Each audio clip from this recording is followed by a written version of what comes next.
Bonjour les amis, j'ai une petite confidence à vous faire. J'adore les asperges et c'est pour ça qu'aujourd'hui je suis à Ischus, un petit village au cœur des Landes.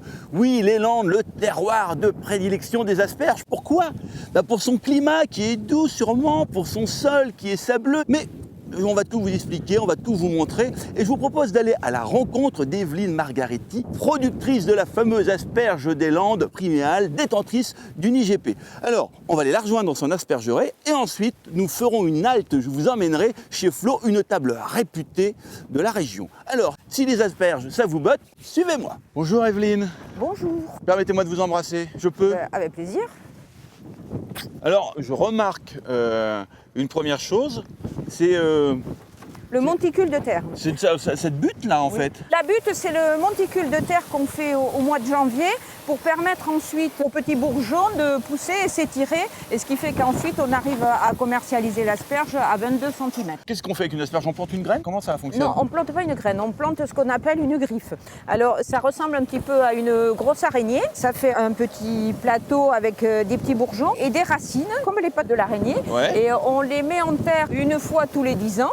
Et pendant une dizaine d'années, on récolte la même plante. Pourquoi les asperges poussent sous des bâches? Tout simplement parce qu'on produit l'asperge blanche des sables des Landes. Ouais. Et notre objectif, c'est d'avoir le plus d'asperges blanches possible. Alors, pour qu'elles restent blanches, il ne faut pas qu'elles voient la lumière. Donc, on les met sous des bâches noires, ce qui permet comme ça de les protéger de la lumière. En fait, c'est comme les êtres humains, quoi. C'est, quand vous prenez le soleil, vous bronzez. L'asperge, quand elle prend le soleil, elle devient violette.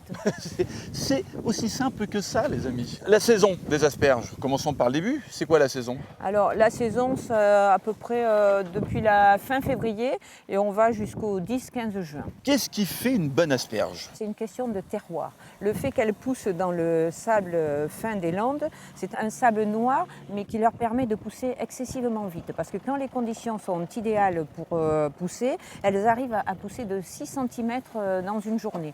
Et elles n'ont aucun obstacle, donc elles sortent très très vite. Et à partir du moment où elles sortent très très vite, elles sont tendres. Et c'est ce sol qui lui donne cette particularité gustative aussi? C'est le sol qui lui donne. Et puis ensuite, on a aussi donc le fait de les mettre moins de 4 heures après la récolte dans les chambres froides, ce qui permet de conserver pour le consommateur une asperge très fraîche. Parce qu'elle est ramassée ce matin, elle va partir ce soir à la coopérative et demain matin, elle sera conditionnée et expédiée depuis la coopérative. Alors, qu'est-ce que vous tenez dans les mains, là, Evelyne? Alors moi, je tiens ce qu'on appelle une gouge. Voilà. Une gouge? Une gouge, c'est l'outil qui permet de récolter l'asperge. Alors, comment ça fonctionne? Parce qu'on les voit, les pointes qui sortent de la butte. Il plante son outil. Ouais, la gouge, donc. Voilà. Ouais. Et après? C'est un mouvement de poignet. D'accord. Voilà. Regardez comme elles sont belles, là. Voilà. Elles sont belles, là. Voilà. Beau, ça. Elles sont belles Magnifique. et bien ramassées. Est-ce que le fait que l'asperge soit bien rectiligne est un critère de qualité? Oui. De toute façon, elles ne sont commercialisées que quand elles sont droites. Et si elles sont toutes tordues, elles ne sont pas commercialisées. Ah oui. Voilà. Donc, dans l'asperge, mesdames et messieurs, on n'aime pas les tordus. Il fallait le savoir. Merci de nous avoir accordé un peu de temps, de nous avoir expliqué tout ce qui concerne et tout ce qui tourne autour de l'asperge. Voilà, je suis dans le pick-up et là, direction maintenant la station de lavage. Alors, une fois que les asperges sont récoltées, bien entendu, il faut les préparer, il faut les bichonner avant qu'elles arrivent chez vos commerçants et dans votre cuisine. Et c'est ici que tout se passe. On va aller voir Bruno. Comment ça va? Ça va, merci. Donc ici c'est la réception. Elles sont mises dans des caisses grises comme ça, qui font 13 kg. Et ici à réception, on va les peser et les agréer. Les quoi? Les agréer. Les agréés, qu'est-ce que c'est? Donc c'est un contrôle qualité qui permet de vérifier que le lot est bien conforme à ce qu'il doit être pour qu'on puisse l'accepter en réception et pouvoir le passer sur nos lignes de tri derrière. Donc entre la récolte et le moment où elles arrivent ici, il se passe une journée quoi à peu près? Maximum une journée. Ouais. Maximum une journée. Ouh, il y a du monde ici. Hein. Oui. Alors on est où là? Donc là on est sur les lignes de tri. Ouais. Donc c'est ici que l'on va calibrer, trier le produit, donc calibrer en longueur, en diamètre. Dans les asperges, vous avez des asperges blanches et des asperges violettes, donc on va séparer les deux. Ouais. Et on va aussi faire un tri qualitatif qui va permettre de dissocier la catégorie 1 de la catégorie 2. Là, on a devant nous une quinzaine de godets, 16 exactement. godets. Et ces deux dames, là, sont en train de tout trier. Voilà, d'accord. il y a un dernier travail visuel que fait la personne ici. Ouais. Il va regarder si vraiment il y a un défaut, des aberrations que la machine aurait laissé passer. Bon, Bruno, Ouais. moi je reste là aujourd'hui, je fais toutes les étiquettes saveurs de l'année. Hein. Vous pouvez rester, vous êtes embauché. J'adore faire ça. Il n'y a pas de problème. Ça va, elles sont bien collées. Bon, On accepte et on vous garde. et une fois que la palette est faite, qu'est-ce qui se passe? On va la mettre en stock au froid. Au froid. On est où ici? Donc ici, on est dans la zone qu'on appelle le conditionnement unitaire. Ouais. En fait, c'est la zone où on va faire tout ce qui est sachet, petit conditionnement, 500 grammes, 750 grammes, 1 kg, en sachet ou en barquette. Et là, dans cette machine, Bruno, on est en train de confectionner, de réaliser le sachet d'asperges.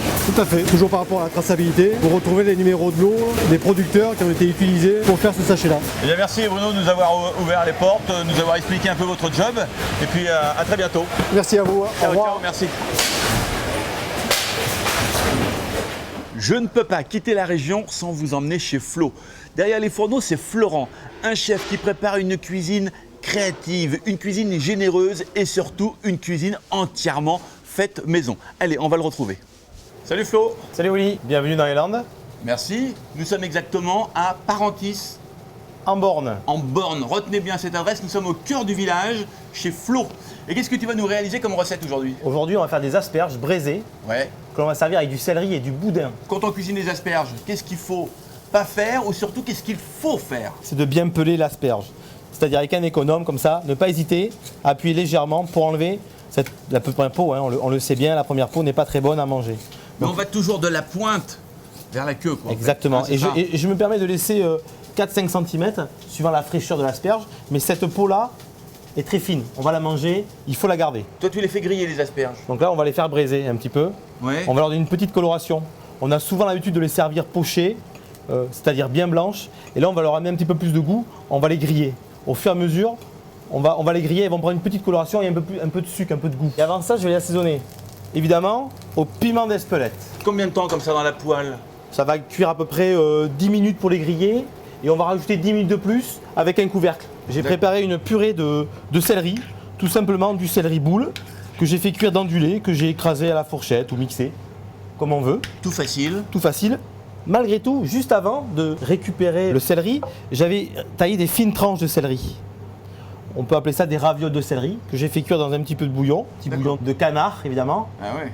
sud-ouest oblige. On ne les a pas trop cuits, on veut garder le côté un petit peu craquant. Comme pour l'asperge, on va garder le croquant du produit. On va servir ça avec un bon boudin fait maison, une bonne tranche comme ça par personne. C'est rempli de vitamines et surtout c'est le pied, de ça. fer. Un bon boudin. J'adore ça. Boudin, asperge, fallait venir à...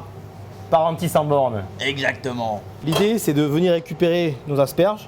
On va les égoutter légèrement et on va récupérer la poêle pour venir griller légèrement, pareil, tout simplement, le boudin Dans le jus des asperges? dans le jus des asperges. Tu as tout compris. On va rajouter un petit peu d'huile parce qu'il y a beaucoup d'eau des asperges. Allez, go.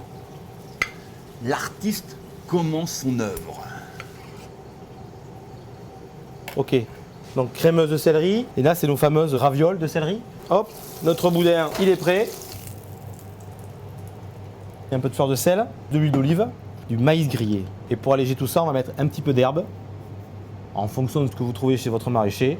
Par exemple, un petit peu de chiso ou pourquoi pas 2-3 brindilles de ciboulette.